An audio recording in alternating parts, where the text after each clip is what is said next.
ça fait longtemps, putain. Ah ouais, mais t'as plus de conditions, frère. Ah ouais, frère, Koh-Lanta c'est derrière moi, frère. T'as vu, ça fait Ah longtemps. ouais, là, je vois que Je me ça suis date. tordu la cheville, je fais une crise d'astre. C'est un truc des fous. Mais t'es un vrai ouf. Ah, Mais tu viens d'où comme ça? Hein? Tu viens d'où en fait? Comment ça, je viens d'où? Je viens de chez moi, frère. Ouais, mais tu viens d'où là? Je viens d'Orly, là. T'as couru d'Orly jusqu'à Port-d'Orléans? Ah ouais, frère, tu vois pas, je suis en sueur, là. Ah ouais. Ah là là là là là. Ah non, laisse tomber. Ah ouais, frère.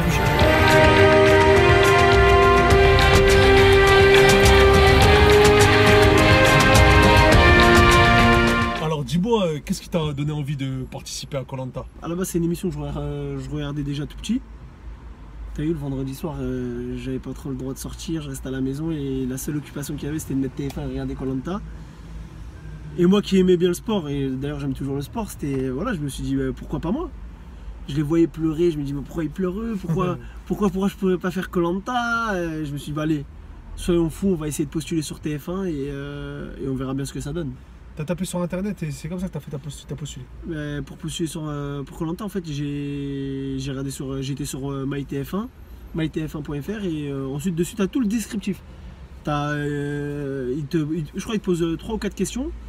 Il te demande bon, déjà une photo de toi du visage, portrait, une photo de haut en bas en maillot de bain et une habillée. Et après ils te disent 3 questions. Ils te disent en gros pourquoi tu voudrais faire Koh-Lanta, pourquoi ce serait toi le candidat idéal et pourquoi toi et pas quelqu'un d'autre. Et ensuite toi tu argumentes, en fait c'est une sorte de CV. Et je crois que tu as entre, je vais donner une fourchette, entre 40 000 et 50 000 candidatures envoyées. Et ensuite à la suite de ça ils font leur casting et petit à petit ils en enlèvent jusqu'à arriver aux 20 candidats. Et ça a duré combien de temps en fait entre le moment où tu as postulé et le moment où ça démarre vraiment l'aventure? On te dit ouais ça va démarrer, je sais pas, on te dit c'était le jour où tu pars. Bah moi du premier casting, c'était le casting téléphonique qui a duré peut-être 5 minutes au téléphone. De ce casting là jusqu'au dernier casting, bon jusqu'au dernier coup de téléphone que j'ai eu pour me dire que j'étais candidat de Koh-Lanta, il y a peut-être eu entre 4 et 6 mois.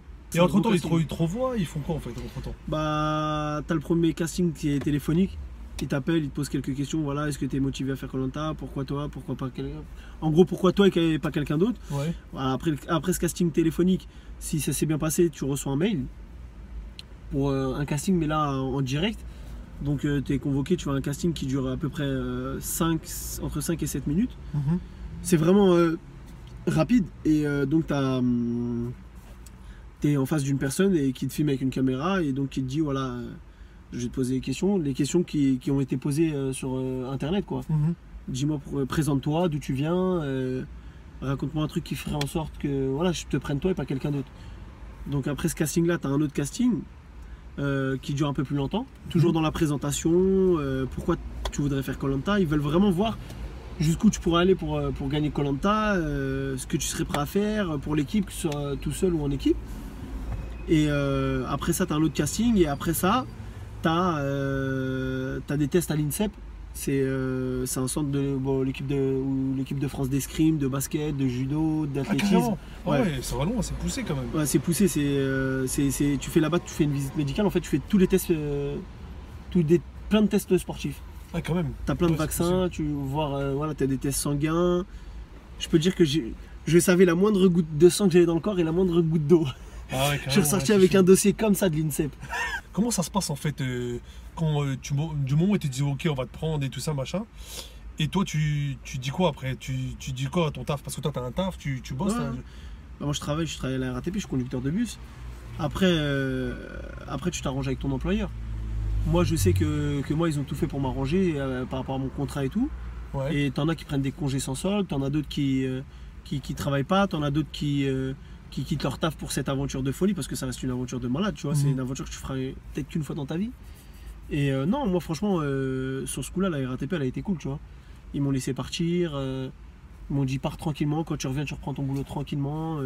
Franchement ils ont tout fait pour m'arranger, tu vois. Est-ce que tu sais où tu pars déjà? Ce qu'il faut savoir c'est que la production, ils font tout pour garder secret jusqu'au dernier moment. Ça veut dire que tu as rendez-vous à l'aéroport, tu as rendez-vous à Roissy, tu dors sur place. On te confisque ton téléphone. Toutes tes affaires personnelles, on te les confisque, on prend ton sac. En fait, tu as un sac aventurier et un sac de voyage. Le sac de voyage, c'est au cas où, si tu vas jusqu'à la réunification, si tu sors en réunification, pour avoir des affaires de rechange. Ton sac aventurier, dedans, c'est un sac que tu as fait avec la production à l'avance, tu vois. Ils te donnent des consignes. Tu as droit à 2 caleçons, 2 paires de chaussettes, un pantalon, un short, un t-shirt, un pull. Et le sac à dos. Et quand tu vas pour acheter tes affaires, la production valide ou pas. C'est-à-dire si moi par exemple, je te donne un exemple, j'aurais pris un pantalon et dedans il y a une ceinture qui est intégrée, Ouais. c'est mort. Tu vois, parce que ça t'aide à Pour la serrer ton sécurité, pantalon. ouais, Non, voilà. même c'est pas ça. C'est que ça t'aide, par exemple, ça serre ton pantalon. Eux, ils veulent vraiment que tu vois, ils veulent te mettre en condition. Genre, demain, tu te craches avec un avion. T'as un pantalon, tu maigris au fil des jours. Tu vas prendre une branche, une liane, tu vas faire Ah, une ok, j'ai ceinture, tu compris, vois. ouais, d'accord. C'est vraiment, ils veulent que tu sois dans la Ok. débrouillardise, pardon. Tu te débrouilles de A à Z. Et ouais, on arrive à Roissy, on est séparés. Tu vois aucun candidat, tu vois personne avec toi. Aucun, t'arrives à une heure précise, on te dit si t'arrives 5 minutes, tu dois pas arriver ni 1 minute avant ni 1 minute en retard, tu préviens. Pour éviter que les candidats se croisent dans l'hôtel ou quoi. T'arrives, tu rentres dans la chambre, tu sors plus de la chambre tant que je suis pas venu te chercher le lendemain matin. Tu viens, il vient te récupérer le lendemain matin, tu pars à l'aéroport avec quelqu'un de la production. T'arrives, tu sais pas où tu vas, ils viennent, ils enregistrent tout, ils prennent tes passeports, bon, tu te présentes juste pour la douane. Mais tout est enregistré. C'est une fois que tu arrives à la porte d'embarquement que tu vois que tu décolles avec Singapour. Singapour, tu te dis Ouais, vas-y, tu sais plus ou moins où tu plus vas. ou moins où tu vas, tu arrives à Ouais. Singapour, tu sais que tu vas à Singapour. Dans le vol, tu te dis c'est trop facile, tu es là, tu cogites, tu dis, eh, tu vois, t'as vu le plan de vol sur les A380 parce que tu voyages avec le A380, t'as les petites télés, tu vois des petites îles et tout, tu dis peut-être c'est là, peut-être c'est là. Ah ouais, tu te fais un peu T'arrives comprendre. là-bas, Singapour, il y a quelqu'un de la production qui vient te récupérer, tu montes dans un van, tes affaires sont récupérées, tu fais 3-4 heures de route. Non, on a fait en sortant de Singapour, peut-être 1 heure de route, 2 heures. Mais quoi, t'es solo dans la voiture? C'est comment? Solo, ouais, t'es solo, Ouais. ouais, Donc ça veut dire même dans l'avion, tu sais pas qui tu tu. sais, y a ça se quasiment- peut qu'il y a vois des des autres candidats, mais tu sais pas si Ah, lui c'est fait vrai, Koh-Lanta ou pas, d'accord, tu je vois. le délire, ouais, ouais. C'est-à-dire que t'es là, tu Ouais. réfléchis, tu te dis lui peut-être il fait, lui il fait pas, tu vois. Ouais. Mais au final, tu doutes sur personne. Et t'arrives après, j'ai pris un van Mhm. avec un mec, tout ça et tout, on a roulé, on arrive à la frontière malaisienne. Et après, on a roulé encore pendant 3h30, 4 heures. Et je suis arrivé dans un hôtel, pareil, là tu restes dans l'hôtel, tu rentres dans la chambre, tu sors pas tant que je suis pas venu te chercher. Et jusqu'au jour J. Et ça met combien de jours du départ? Bah après, ça dépend. Tous les Koh-Lanta, tu vois, chaque Koh-Lanta, l'organisation est différente et tout. Mais moi, je crois que je suis resté, tu comptes, je suis arrivé le soir à Roissy, je suis parti le lendemain matin, tu comptes 13 heures de vol, plus la route, tout ça et tout, je suis arrivé après à l'hôtel. Et je suis peut-être resté 2 jours dans la chambre d'hôtel sans sortir. Une fois là-bas, ça se passe comment avec l'équipe de tournage? C'est quoi en fait? Une fois que les participants, tu les découvres vraiment alors donc sur le terrain. Les participants, je les ai découverts le jour où je suis arrivé sur le bateau. Donc la C'est scène bien. qu'on voit et tout ça, c'est La vraiment ça. scène, quand tu vois le premier épisode de notre Koh-Lanta de joueur, je te parle moi après pour les autres Koh-Lanta, j'en ai aucune idée, tu vois. Mais pour le Koh-Lanta de joueur, quand on arrive sur le bateau et t'as Denis Brunner qui arrive en hélicoptère et nous on est en train de se faire la bise. Moi je vais voir Alban, je dis salut Nessim et lui il me dit salut Alban. J'ai jamais parlé avec lui, c'est la première fois que je le vois le mec. C'est sur le bateau. On se présente tous, tu vois, on se connaît pas, on se présente et c'est vraiment vrai. Ouais, parce que les gens, souvent, quand ils regardent la télé, ils disent ouais, non, mais c'est du mytho, ils se connaissent déjà, ils font semblant, c'est surjoué, tu vois. Ah ça c'est vraiment pas. On se découvre, on se présente les uns aux autres, nous pour notre part, hein, lors de la première épreuve, tu vois. Mais l'équipe qui est de tournage, qui vous filme la journée et tout ça, Ouais. ils vivent avec vous, ils vivent dans les mêmes conditions que vous, ou le soir ils rentrent chez eux, ils ont une chambre d'hôtel, c'est comment en fait? Après, ce qu'il faut savoir, c'est que c'est des équipes de tournage, tu vois. Nous, on était, il y a 2 équipes, donc deux îles différentes. Après, une équipe de tournage, c'est un caméraman, un ingénieur du son et un journaliste. Sur l'équipe, ça c'est une équipe, hein. Sur notre île, t'as peut-être 5 équipes comme ça. Ah ouais, T'as compris? ouais. C'est-à-dire t'as peut-être 5 caméramans, 5 Ouais, ils se relayent en fait. voilà. Ouais. Non mais dans la journée, Ah, dans la même journée? dans la même journée, t'as peut-être, allez, je dis 5 équipes, j'ai grossi, mais t'as peut-être 3 équipes. 3 équipes de la journée, le soir, Donc tu as 3 journalistes, c'est-à-dire dans chaque équipe il y a un journaliste, Voilà. il y a deux caméramans? Non, dans une équipe, t'as un caméraman, un ingénieur du son, un journaliste. D'accord, Ça, c'est une équipe. d'accord.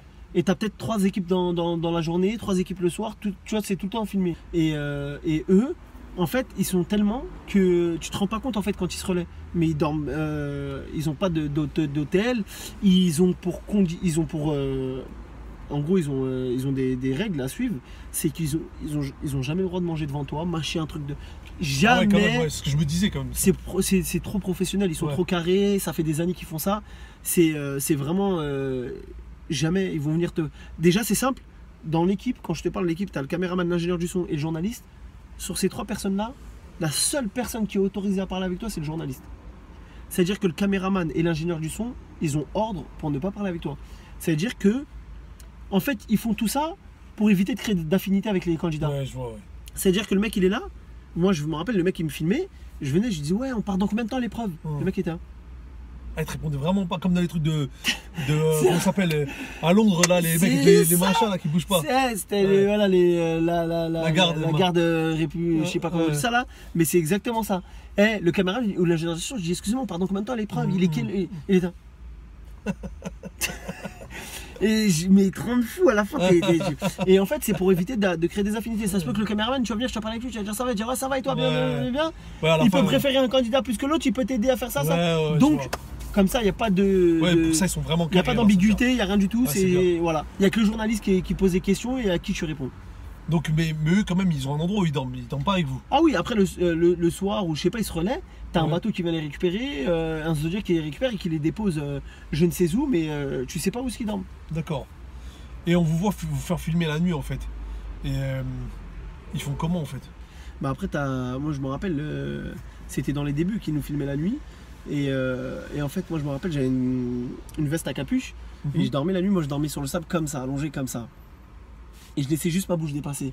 Et en fait, au milieu de la nuit, je bougeais, je regardais si le soleil se levait ou quoi. Je levais juste ma capuche et là, tu les voyais, c'était là.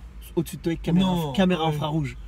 Caméra infrarouge, et t'es là, tu les vois comme ça et toi, t'as tellement pas dormi, t'es tellement KO que tu remets ta capuche et tu le laisses, vas-y, fais ce que tu veux, filme qui tu veux, laisse-moi me reposer. Ah non, ouais, ils sont balèzes, franchement, ils sont très très forts. On vous voit, des fois vous confiez à la caméra. Et ça se passe comment en fait? Ils t'appellent, ils te disent Nassim, viens, il faut que tu parles à la caméra, ou c'est toi, c'est spontané, tu viens vers eux, tu leur dis ouais, machin, ça, tu parles à la caméra automatiquement. Après, comme ils te laissent, eux, ils te suivent partout où tu vas, ce que tu fais, ils te suivent, ils te filment. Et à un moment donné, pour essayer de comprendre ce qui se passe un peu, par exemple, un journaliste va un peu me dire Nassim, interview. Et là, tu vas venir et elle va te poser des questions. Nassim, qu'est-ce que tu fais là? Qu'est-ce que vous êtes en train de faire? Qu'est-ce qui va se passer? Là, vous vous préparez pour le jeu d'immunité. Il te pose des questions et toi, tu réponds tout simplement, tu vois. D'accord. C'est vraiment pas forcé, c'est vraiment pas écrit, c'est spontané, c'est de la spontanéité. C'est-à-dire que nous, on fait notre vie sur le camp, on est là, on allume le feu, on va chercher des branches, on se disperse les tâches. Et après, voilà, ils te filment, ils te posent des questions pour essayer de comprendre, pour que le téléspectateur puisse comprendre un peu ce qui se passe. Mais ouais, c'est vraiment de la spontanéité.